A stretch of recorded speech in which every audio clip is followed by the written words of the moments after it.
A realtor friend of mine was telling me about a couple he worked with that sold their townhouse in Mimico. And this was last spring. They got a great price, $789,000. Firm deal, no conditions. They were thrilled. They had 90 days to find a house. 60 days later, they still have not found one. Every semi that they liked in the Junction or Ronci had 3 or 4 offers. They lost 2 bidding wars. With 30 days left on their closing, they panicked. They bought a detached house in Etobicoke. That was fine, but it's not what they wanted. They overpaid about $40,000 because they had no time left to negotiate. They sold well, they bought badly. The time destroyed their advantage. So when homeowners think about moving up, they think the hard part is getting the right price on their condo or condo townhouse, and it's not. The hard part is the timing between selling one property and buying your next one. Getting it wrong, and you either carry 2 mortgages, or you have to rent a temporary place with your family, or you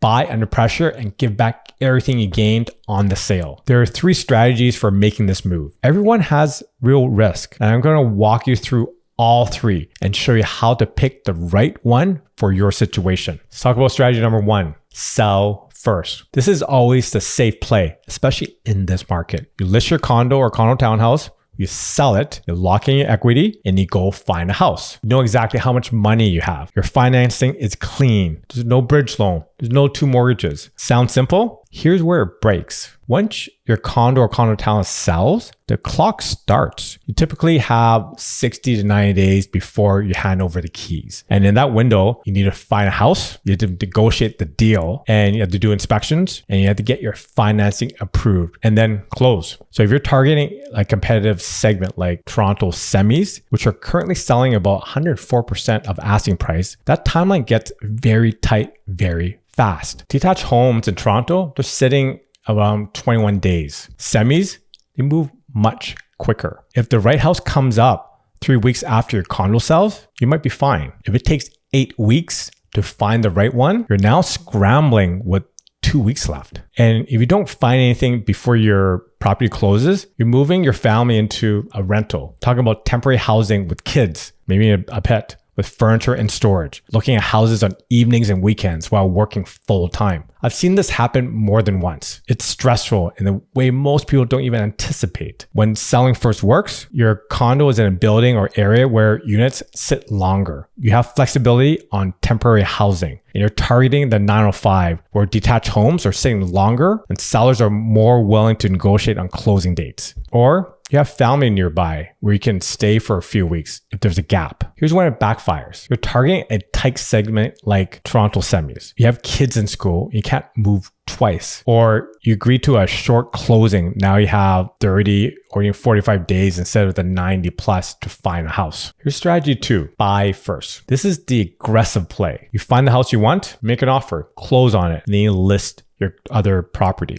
The advantage is obvious. There's no pressure, no scramble. You find the right property on your timeline. You move in, you get settled. Then you list your condo or condo townhouse when it shows best, when you're not living in it and the market timing is right. The risk is obvious. You're carrying 2 properties at the same time. So that's 2 mortgage payments, 2 property taxes, 2 sets of utilities, insurance on both. For most families earning 150 to 180 combined, that's an extra $3,000 to $4,500 a month. And the other thing is you need to qualify in both mortgages simultaneously. And your lender has to approve you based on carrying both properties at the same time at the stress test rate. That's a higher bar than most people expect. Then there's the question nobody wants to think about. What if your condo doesn't sell? Right now, the condo sales to new listing ratio in Toronto is 33%. What does that mean? It means you're in a buyer market. That means for every 3 condos listed, only 1 sells. If your condo sits for 2 months, 3 months, 4 months, you're bleeding carrying costs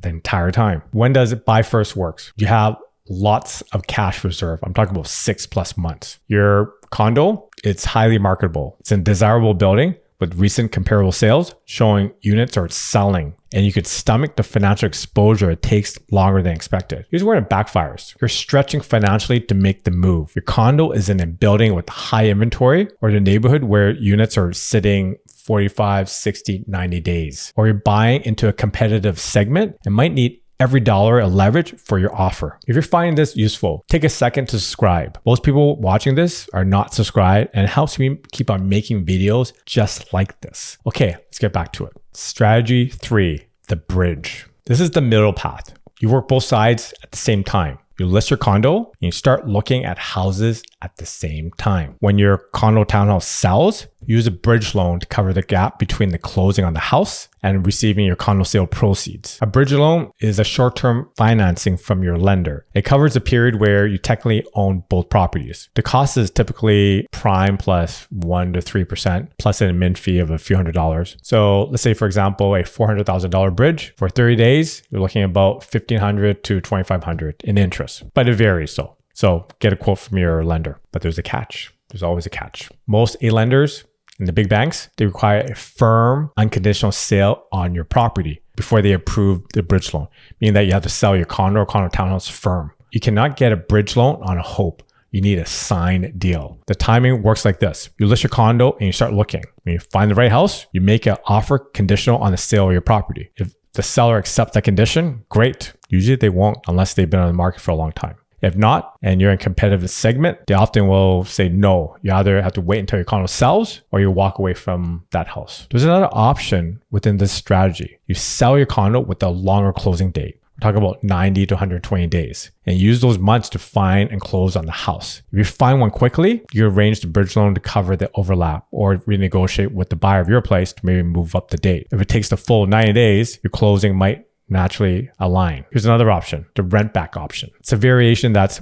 more people are using. You sell your condo, and as part of the deal, you negotiate a rent back agreement. The new buyer closes and takes ownership, but you stay in the unit for 30 to 60 days as a tenant and you pay them rent. And this gives you certainty on the sale price and time to close on the house without moving twice. Rent back works best when the buyer is an investor or someone who does not need to move in immediately. In the current condo market, a lot of buyers are investors. That works in your favor. Here's where the bridge works. You can negotiate flexible closing dates. Your condo is marketable enough to sell within 60 days. You have a lender who will approve the bridge, and you're realistic about the timeline. But here's where it backfires. Your condo sales falls through after you're already committed to the house. Your closing dates start drifting apart by more than 90 days, and the bridge costs start adding up, or the house you want will not accept a condition of sale and you're stuck waiting. Here are 3 questions to decide your strategy. First, how liquid is your condo or condo townhouse?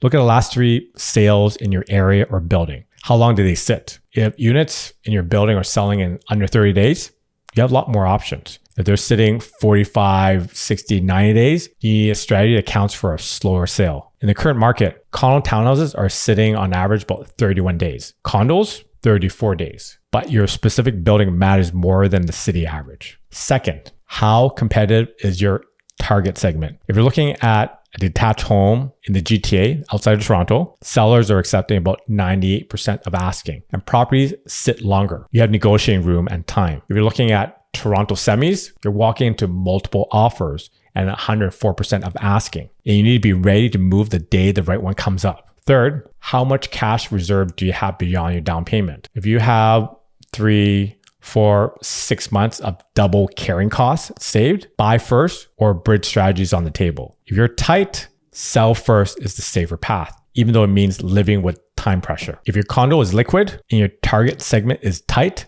sell first. Lock in the equity and be ready to move fast. If your condo is liquid and your target segment is soft, use the bridge. List both sides at the same time and let the closing dates align. If you have a strong cash reserve, you can carry 2 properties for 3 to 6 months. Buying first gives you most control over the process. No matter which strategy you pick, the real risk is the same. It's the gap between the closing dates. Every week of overlap where you have to carry 2 properties costs money. Every week of gap where you have nowhere to live costs sanity. The couple I told you at the start did everything right on the sale. They got top dollar, but they did not plan the buy side. They assumed 9 days was enough to find a semi in one of the most competitive segments in the city. It was not. They were just not informed. The move-up decision is not about what your condo is worth and what your house you can afford. It's about the 60, 120 days between the 2 transactions. That window is where the money is made or lost. Plan the timing before you plan the move. That is what separates the people who come out ahead